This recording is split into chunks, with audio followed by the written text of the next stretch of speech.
Hello! How's everybody doing? I'm Morton Castle, and today I'd like to get into a discussion about level creation. While it's primarily targeted towards Mario Maker 2, which is coming out very soon, I'd say that these points also relate towards making your own Mario hack, or pretty much making any platformer level in general. Now, I'll be the first to say that this isn't a die-hard list of rules, and that there are no rules in creation.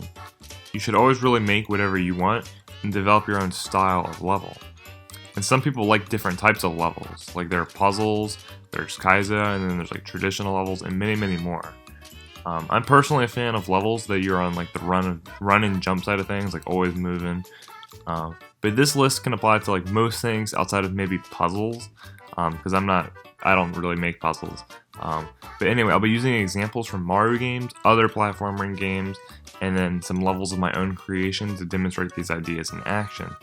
And these are pretty much general ideas and tips to give you some ideas of your own for when you make levels when the game comes out. If you have tips or thoughts on level creation of yourself that you'd like to share, share them down below.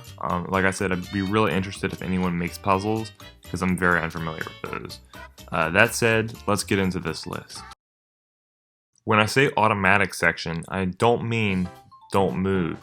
In Mario Maker 1, and sure to be widespread in 2, there were a lot of quote-unquote don't move levels, where if you simply stood still and literally hit no buttons on your controller, a weird contraption pushed you around and all this crazy stuff happened until the level was cleared. I can definitely respect those creators for the time and effort it takes to set that level up, because a level like that does take a lot of time to set up, but I personally just don't think that they're fun levels. As you, the player, you're not actually playing the game. An automatic section to me is a small part of a level that requires minimal input, but it requires input from the player, nonetheless, such as holding right or holding up after performing a jump and bouncing on enemies, for example. The greatest visual representation of this is in Bopopolis, arguably the best level in Tropical Freeze. There's a section of enemies you can bounce on normally. However, if you get the perfect roll jump forward off the edge and hold right, this section automatically works for you and it looks cooler and is faster. This is exactly what I mean when I say an automatic section, a section that can be formed instantly with one or two well-timed inputs. It's important to note that just because this section is automatic, that it isn't free. You can fail these types of sections if you miss your time or inputs, so it still requires some degree of attention and skill from the player.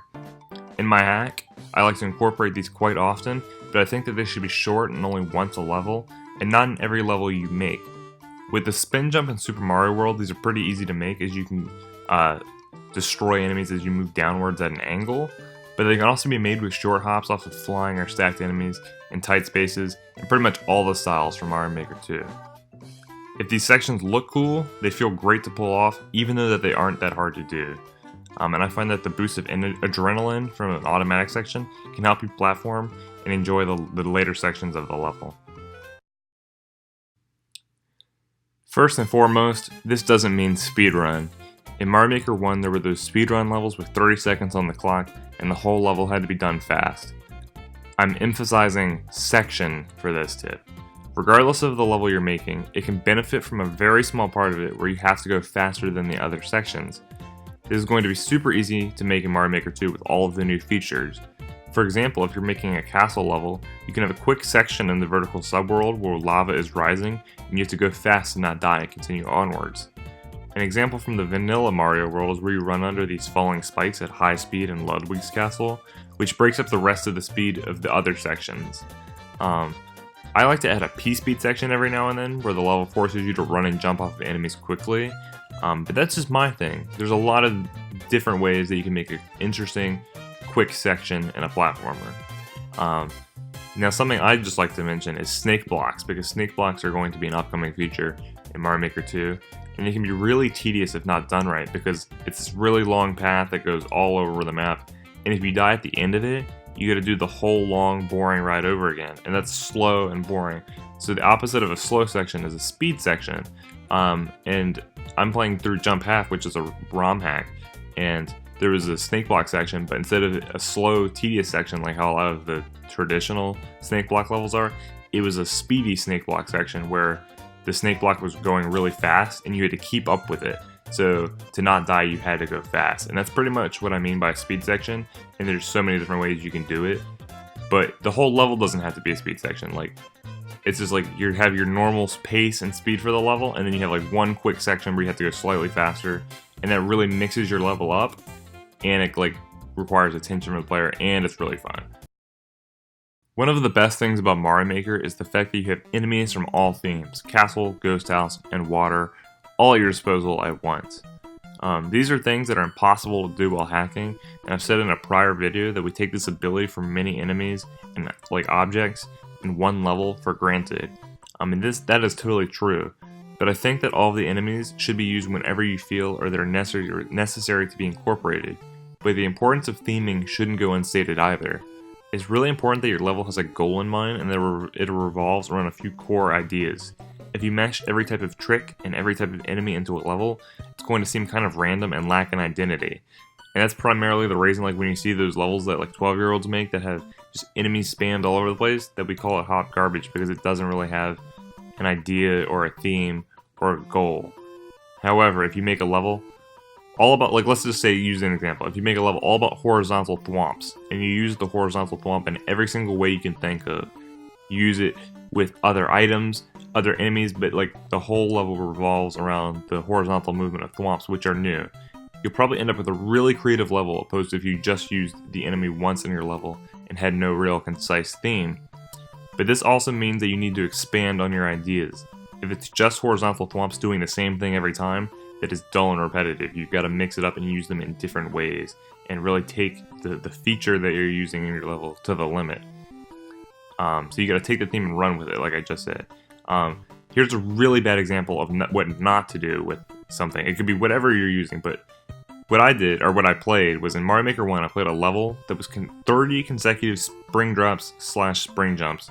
And what a spring drop is, it's basically like a tech where you jump in midair while holding a spring, and then you drop the spring and bounce off of it at the exact same time while it's like in midair to make an otherwise inaccessible jump over like a really tall ledge.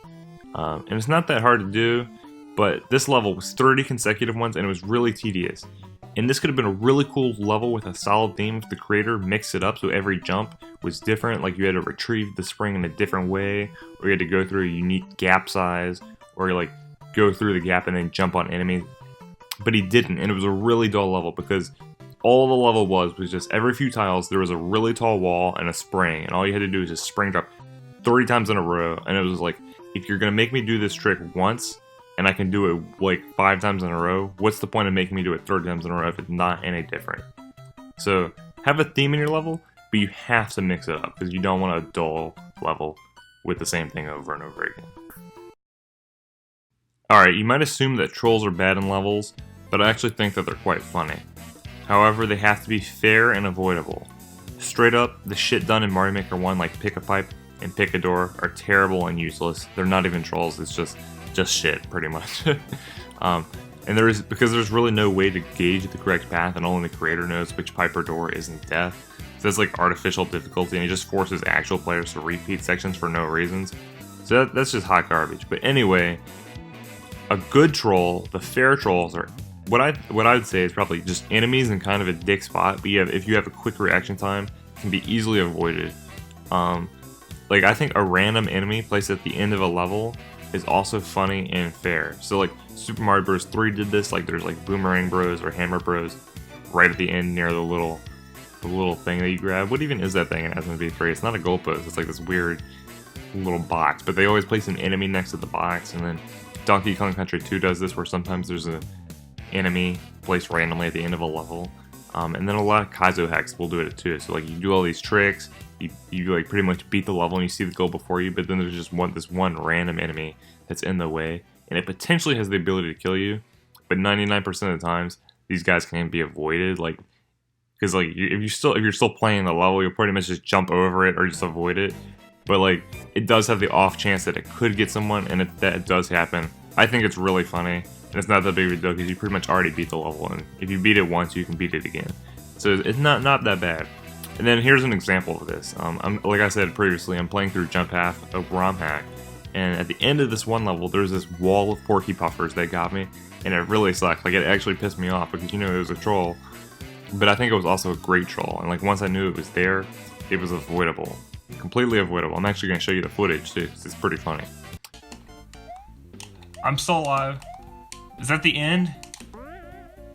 God damn it, why? But in my hack, the one I'm making, I like to add like bullet bills or whatnot that fly out of nowhere after you make a tricky jump. But after you make that jump, all you gotta do is just jump again if you're not asleep at the controller. So it's kind of a troll if you just like make the jump and you're like, oh my god, I made it, and then you stand still, you'll get hit. But if you're still like at the wheel, you won't. So I think that's what makes a good troll.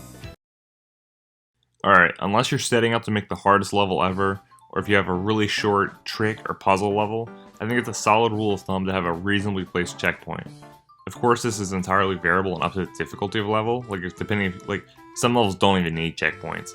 But pretty much, however much ground you want to give your player for the effort that they're putting into the level, you should have a checkpoint. And I think you can have a checkpoint earlier in the level or later in the level. It just all depends on what you're doing. But what I like to do is have a checkpoint either after a particularly hard trick or before a hard trick. / section, pretty much. When I say trick, it could be like one thing, like a really hard shell jump, or it could be like a section of like hard moves, like hard jumps. Anyway, let's say you have neither, and your player does all of the level, gets to the hard section, beats it, and then dies at the end to something really easy. They'd have to do all of the level over again. I think a checkpoint should be presented as a reward for completing a hard section in the middle or the beginning or end of the level. And then that makes it so if there's a hard section directly after the checkpoint, that when they die on that hard section, that they spawn right there and they can just attempt that hard section over and over and over again. And I think I'm making it more confusing than it needs to be, but pretty much the checkpoint can reward you for doing a hard section, or it can be, you can just give it to someone and then have your hard part, so if they die on that, they're right there. And I think this is better than opposed to just a completely free checkpoint, or just like a pointless checkpoint because the whole level's easy, because there's really not a point then if it's like, a checkpoint's gotta be satisfying to get, like you gotta crave that checkpoint. And then a lot of times when I'm playing like a hard level, or like making a hard level, like you gotta crave that checkpoint because when you get it, it feels good, and then it's there to help you get to the end of the level. But yeah, so there's my list, guys. I think these 5 things are solid advice for when thinking about level creation.